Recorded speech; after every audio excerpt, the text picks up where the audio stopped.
Don't just live for tomorrow, or just live in yesterday. Just be glad for all you have that's in today. Hey everyone, Connie here, and welcome to my blind reaction to RWBY Volume 7, Chapter 11. So, we're only a couple episodes away from the end of this volume, and it really sucks that we're getting close to the end. There's only 13 episodes this time around, and I mean, while that's completely fair, that is a completely fair length for a season. I mean, obviously RWBY is inspired by anime. I'm not one of those people who believe it is, or believe that it is anime, but it's inspired by anime, and a 13-episode season is perfectly reasonable. And even not just, even if it weren't, it's still a reasonable season length.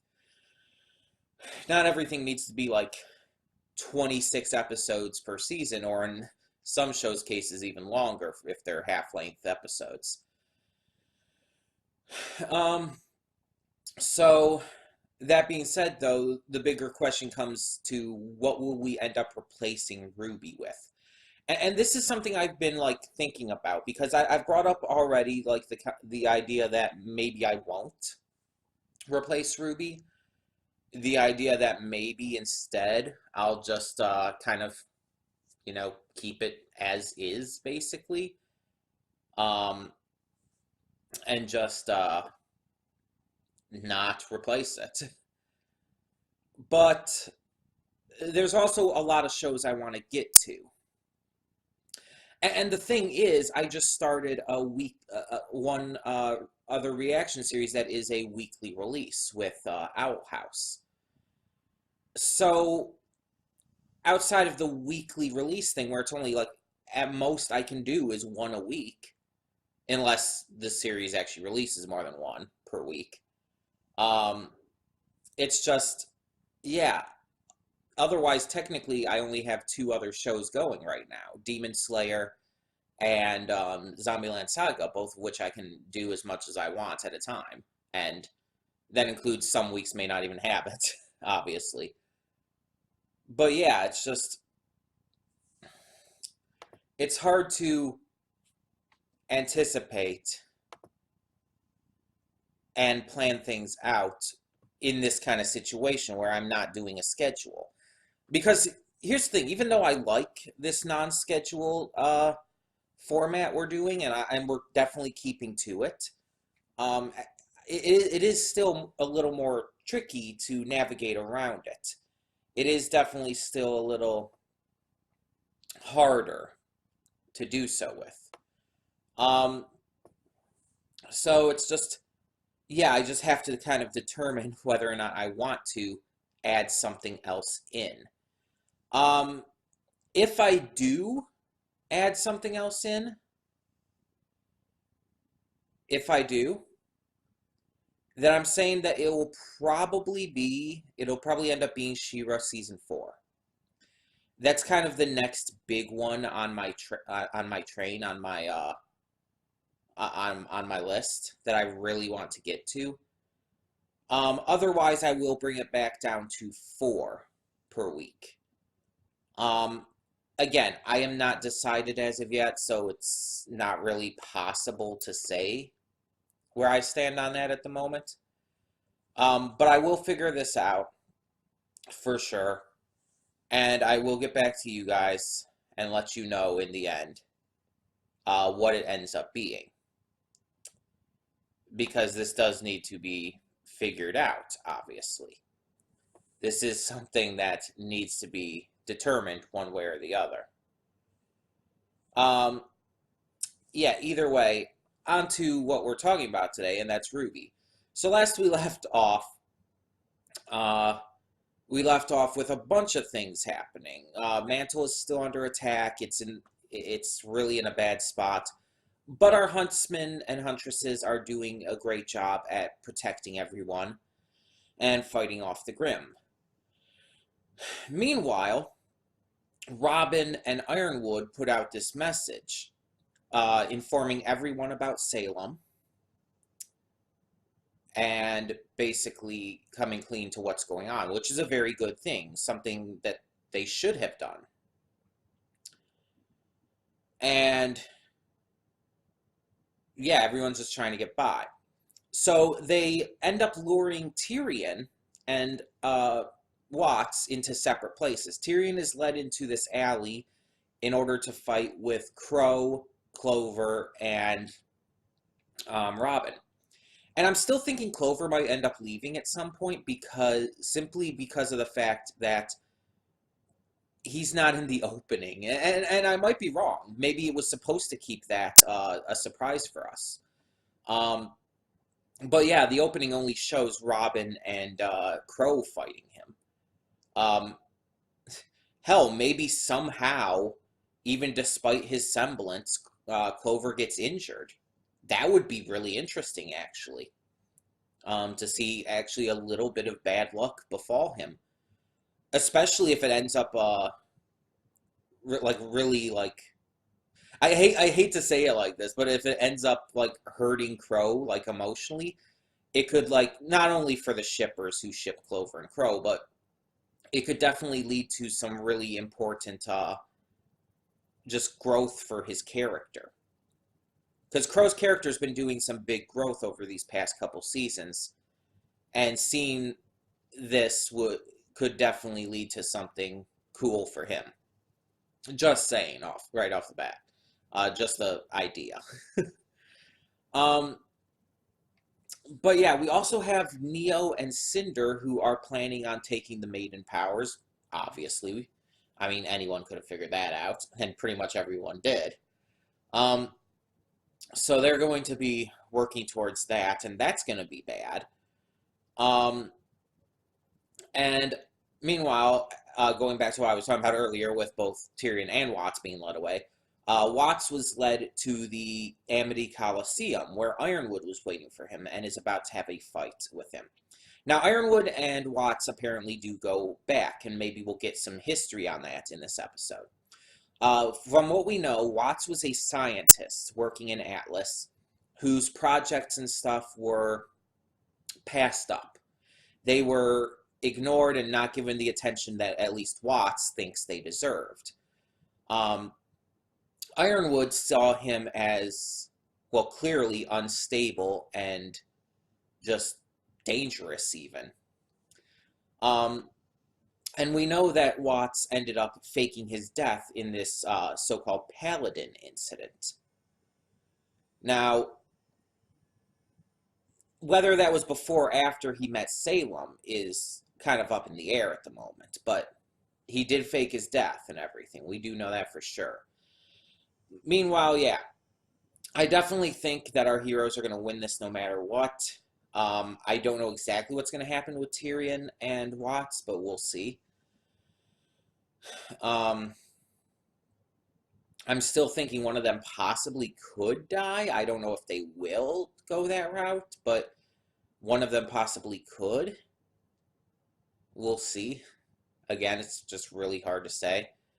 But I do think we need to start moving away from Tyrion a little bit. I think he's had a good focus already. Watts, I think, could continue having a little bit of a focus, but Tyrion we definitely need to move a little bit away from at this point in the series.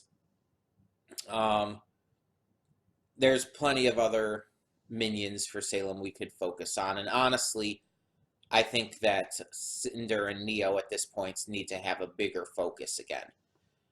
Even though I don't think that Cinder should even be here, but yeah, I'm not going to get back into that argument again. Either way. Yeah, I'm excited to see where this goes.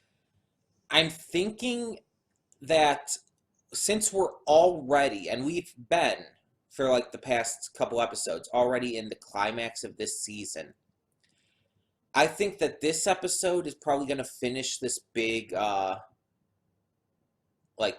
big thing with Watts and Tyrion.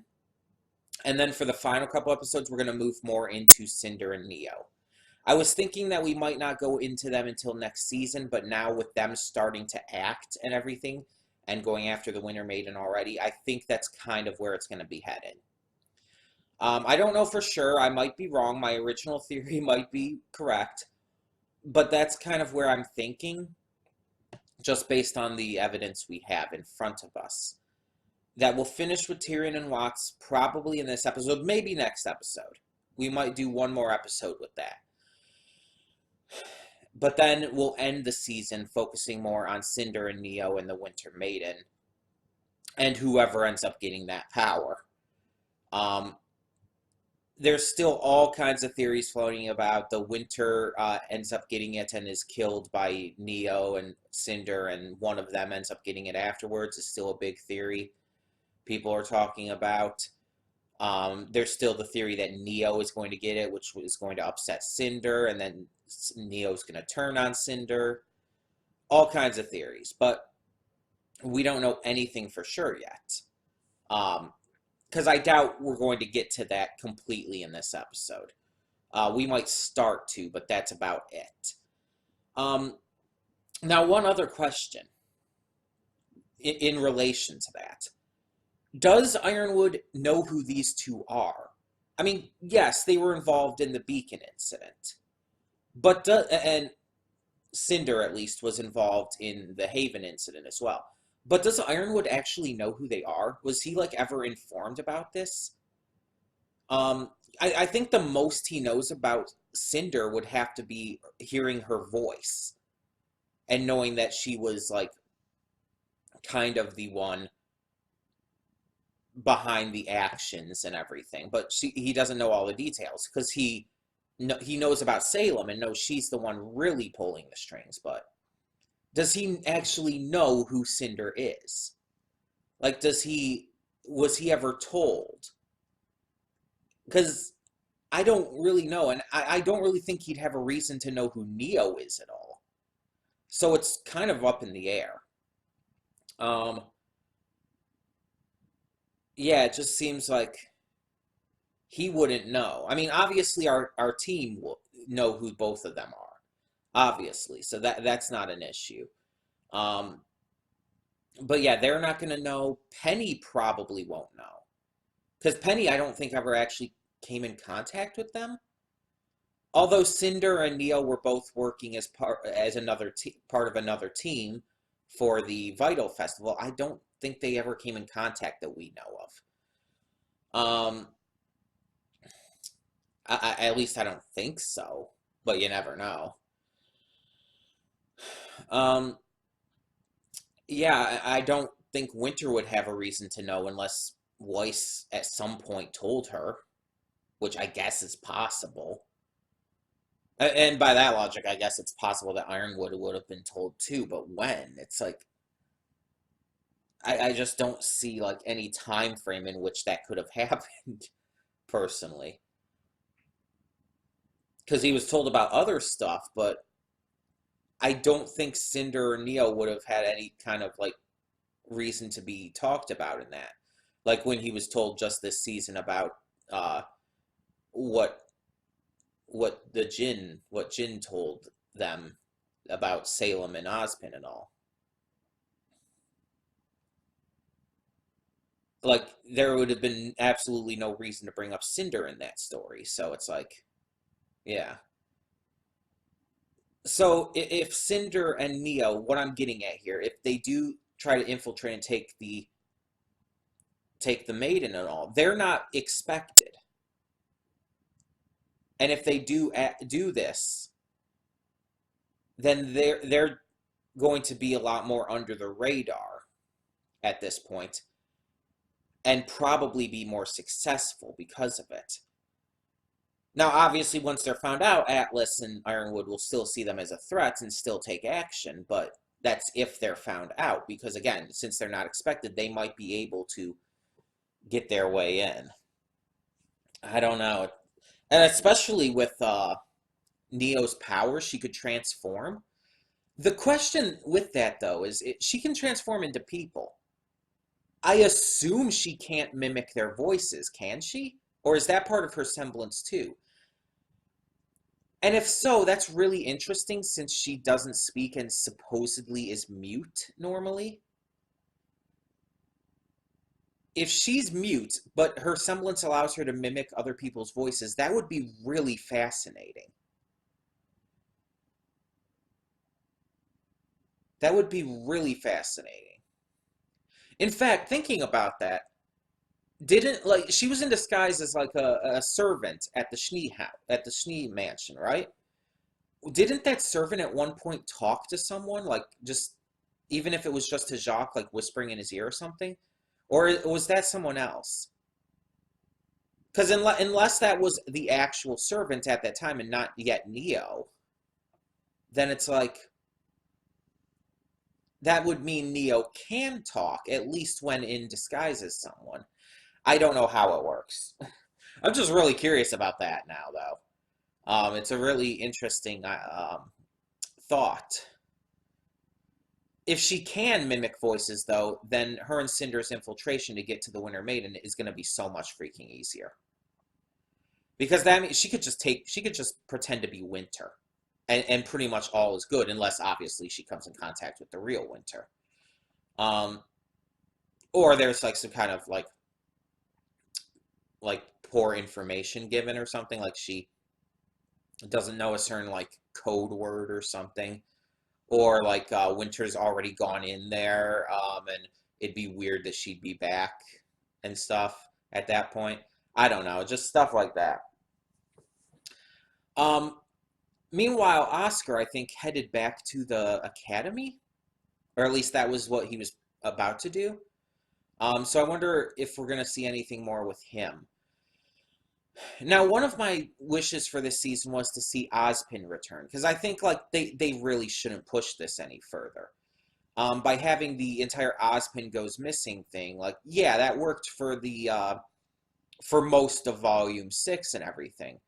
But it's like with Volume 7, it's like you gotta bring him back at this point, because at this point, one, our team desperately needs to apologize to him for being assholes, and two, it's just from a storytelling perspective, he should return by the end of the season. It would just be way too much of like forcing this even further if they tried to continue it into Volume 8. I just feel like he's got to return by the end of the season. And if he doesn't, again, it's not gonna be like a show-ending mistake, but it's gonna be a mistake for sure. Because it's gonna feel too dragged out. Like this, like you can drag out certain plot points, but that's a little much in my eyes. The only way that it can kind of be made acceptable is if if they are legitimately doing a three seasonal like arc kind of thing. Like the first 3 seasons were like this kind of arc in a way in the series. The second 3 seasons, 4, 5, and 6, were in a way. And now if they do the same with 7, 8, and 9.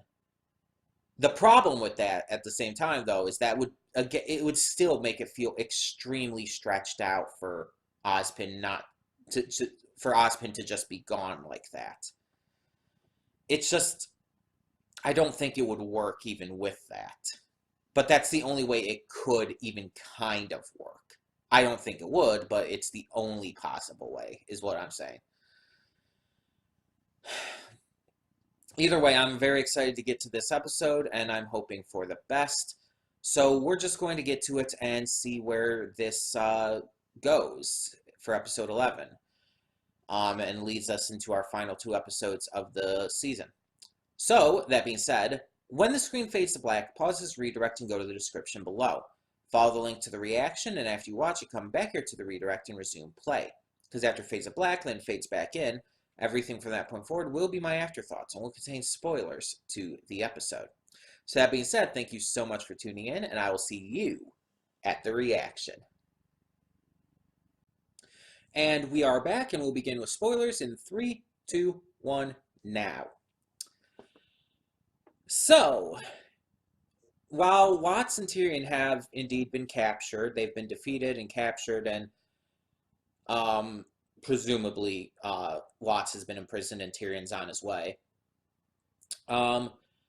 Ironwood returned to the academy to find the chess piece.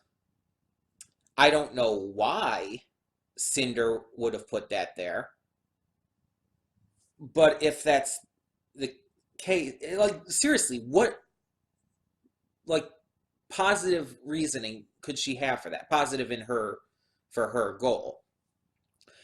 Like I get wanting to toy with Ironwood and stuff. Like I get the villains wanting to do that, but all in all, that's a terrible decision. Like doing this puts their plan at risk. Honestly, it's just a dumb decision. And I mean, considering Cinder and Neo aren't working for Salem right now, um, it's like it doesn't help her at all. So I don't know. I just don't know. Um, Also, when Ruby pointed out that the chess piece was made of glass, my first thought was like Neo, because Neo's semblance is very glass-like. But then it's like she goes like with no, it's black glass, it's Cinder. It's like, wait, what? Am I missing something here? I might be completely forgetting something, but maybe it's just in reference to something like just the chess piece from Volume 3 is how it appeared or something. I don't know. I don't know how that like specifically relates to Cinder other than maybe connecting to her powers somehow. I don't know. But either way, so yeah, they figured out Cinder's there. They don't know about Neo though. They just know Cinder's there. Um, James has sent Winter to go take the maiden powers, which, by the way, no one touched on that. None of them even questioned that. The maiden is still alive. If Winter is to go take the maiden powers right now, she would have to kill the current maiden, like actively murder her. Like that was no one ever said none of them said anything about that. No one even commented on that. Even though that's kind of especially Weiss, who has actually seen the Winter Maiden.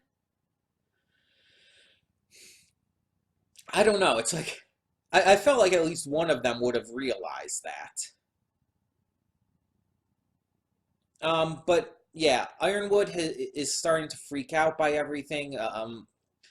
I mean, everything was going smoothly, but when he found out, like, with the chess piece and all, and with Cinderbeam there, he starts to freak out and kind of lose his stability and mental faculties, I guess you would say. I don't know. Um, and I was told that apparently people are shitting on Yang and Blake again. And I guess it's like because of this episode. Um, I mean, I guess I'm not going to really count that too much as a spoiler because it's like, basically I was asked in the comments if I still like Team RWBY, and was told it was because people were hating on Blake and Yang again. I wasn't given any details about why or anything, but it's like, the question like really came across as odd to me. It's like, why would I not like Team RWBY?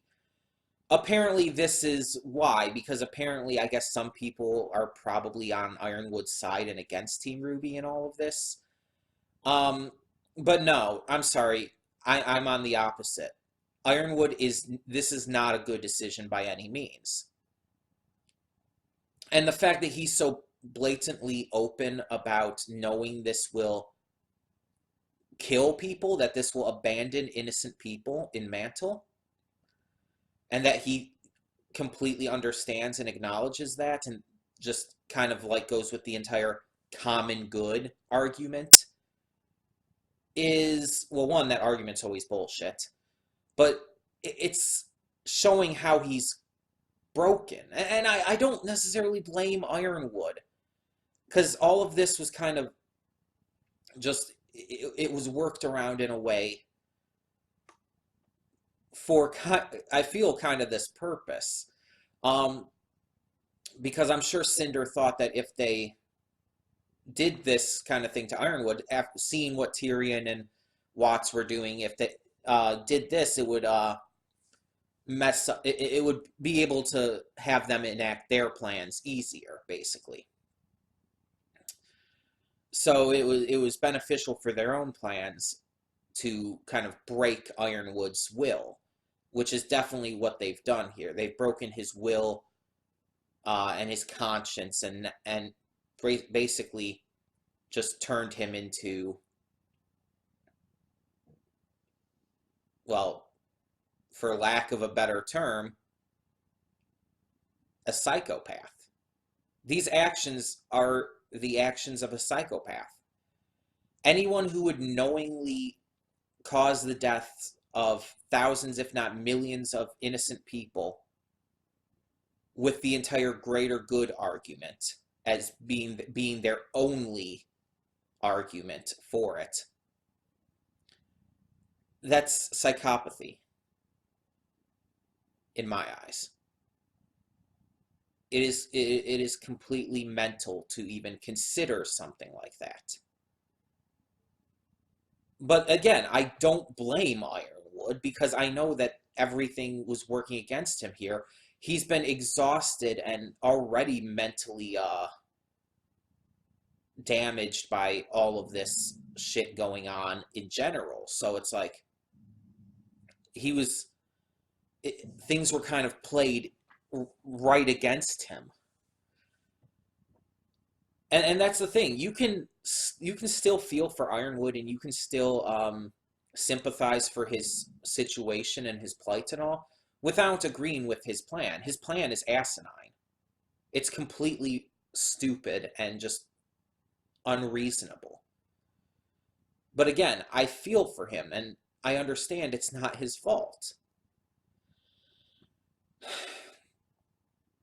I'm just hoping that other people do too. But if that comment is right and people are hating on Team RWBY now and thinking that Ironwood's in the right and all, that's concerning. That's really concerning, and yeah. Because Team RWBY are 100% in the right here. And them choosing to oppose his actions in the end, especially the martial law, they're doing what's right. They're acting like huntresses. And the episode ends on a cliffhanger where it looks like our Aesops are about to fight Team RWBY and are going to like remain loyal, save for Clover, who's with the others, who we don't know how he's going to act yet. But wouldn't that be an interesting twist if they ended up helping Team RWBY in the end? Because I really doubt Team RWBY are going to be imprisoned. Like, I really doubt it's going to go into that. They're either going to have to defeat the Aesops, or the Aesops are going to have to realize that they're in the right and work with them. It's got to be one of the two. Because, yeah, I'm not saying that Rooster Teeth wouldn't necessarily have an option to put, like, Team RWBY in prison for a short amount of time or whatever. I'm not saying, like, that possibility couldn't happen. I'm saying that I don't think it will, especially at this point in the season. There's only 2 more episodes left. At this point, imprisoning Team RWBY would be honestly a mistake. Like, at the beginning of the season, it would work. Like, when they were arrested by the Aesops. But at this point in the season, trying to imprison them, especially with everything going on, actually doing it, and especially if it, like, lasted to the end of the season or whatnot, or even to almost the end of the season, like halfway through this final episode, it would feel like it was almost wasting their characters for this big finale. They need to act on this. And with Winter going to try and take the Maiden Powers, obviously, which is also where Cinder and Neo are headed, or might have already headed, and maybe already gotten the powers. If that's the case, then Winter could possibly die, like some people have predicted. And if Winter is going to die, I don't think it's going to be. I don't think Weiss is going to be somewhere else and not know about it, because that I feel would just be kind of a big salt in the wound situation. It would just really be like upsetting, but not in a good way.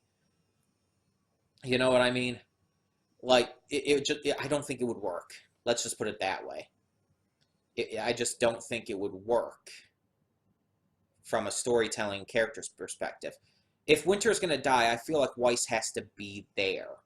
Just, I think that would be how it would work out. How just the context of it all would make sense, how it would fit, how it would connect, and just, it wouldn't work if Weiss were not there.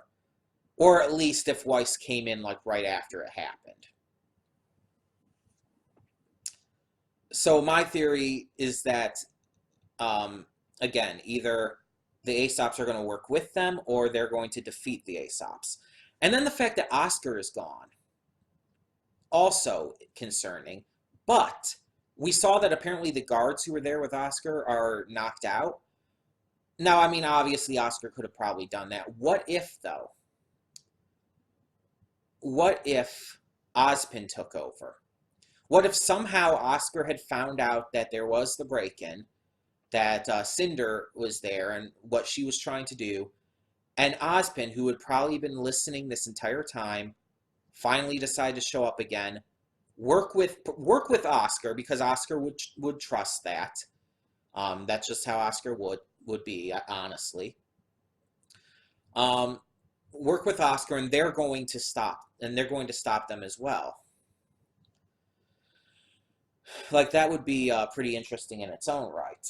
And it would be a good way to bring Ozpin back after all this time. As I stated in the pre-thoughts, he does need to return at this point by the end of this volume. So this would be a good way to do that with. But yeah, I'm really interested to see where these final 2 episodes wrap this up at. And I have one last theory. With all of this going on with Ironwood, with him cracking and just breaking under all of this pressure and just everything that's been going down, all this shit, one thing they could do here, and honestly I could completely see them doing, is killing him off. What if they killed off Ironwood? I don't know who would do it, but what if they did, and it stopped the entire martial law thing and raising Atlas into the sky as the new tower and everything, going with that plan. And obviously Ironwood would have regrets and realize his mistakes before he passed, but I feel like that would be a valid path to go down for this at this moment. With the way Ironwood is, I just feel like he's kind of walking into that.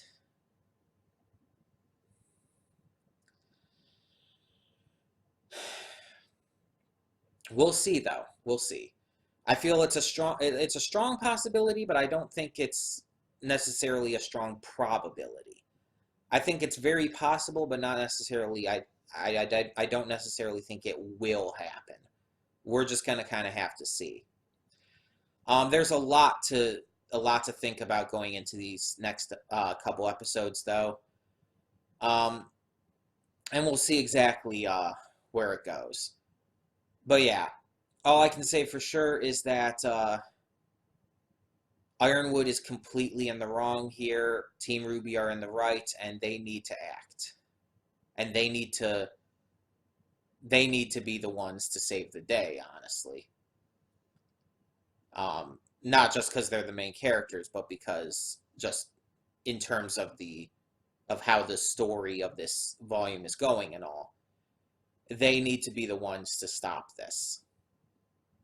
And honestly, help prove to Ironwood that they're capable and that their reasoning is sound and everything.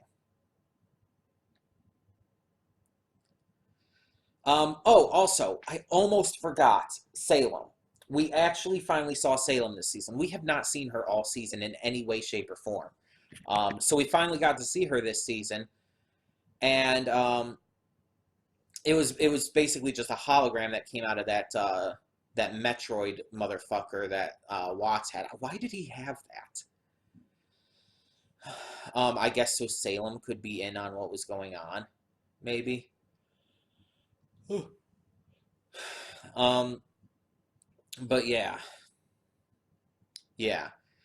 So it cracks, and Salem kind of projects herself to them, has a conversation, brings up Summer, kind of confirming that the theories were right, that she is the one who killed Summer, or had Salem killed at least, or Summer killed at least. Which is kind of what mostly everyone was thinking at this point, especially with the silver eyes thing. But yeah, it's just we kind of got soft confirmation. I mean, granted, it could just be Salem dicking with them, but I don't think Salem would kind of lie about that. I think Salem would revel in that kind of truth, and that's when she would flaunt it over people. Um, but I'm so glad that we got to see her again, and that she's hell. I'm glad that they brought up the entire thing with her past being known. She kind of no-sold it though. um, yeah, instead bringing up Summer kind of as a like, oh, I'm gonna get you back for that. Little petty. Um, but they noted in this episode that they they didn't need to kill Salem to stop her.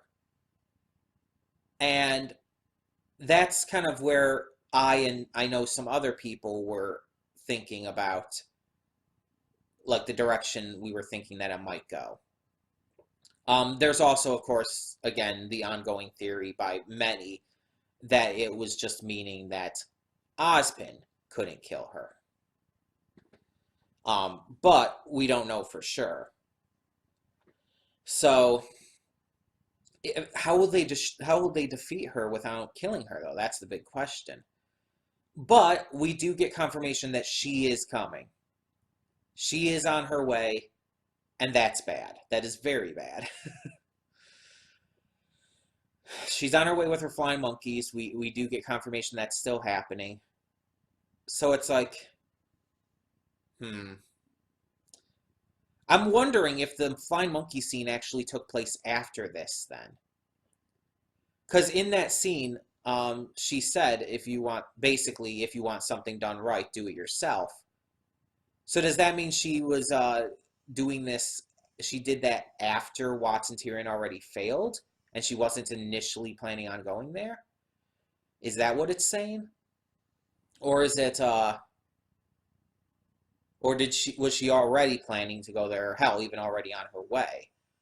And that she anticipated this from the beginning, like she claimed. Because she could have been lying right there. It's very possible. Just trying to frighten them and everything. I don't know. It's hard to say.